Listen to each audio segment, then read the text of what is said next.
Here's the old Dunbar building. It's going to be demolished soon. My neighbor at the Observer. It's a windy day. Lots been taken out.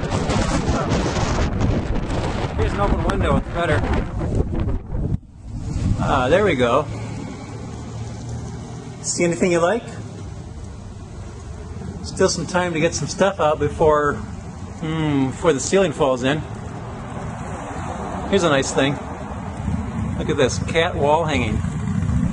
That'd look good in most anyone's house.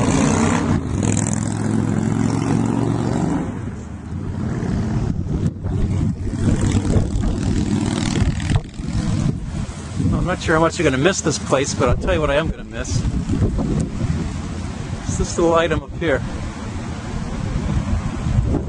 Got this piece of metal hanging from a chain. Probably used to be part of a sign. You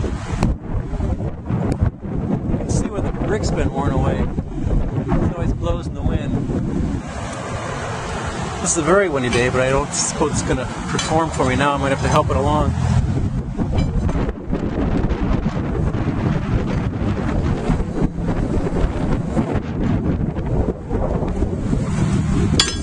That's what I hear, and that's what I'm going to miss.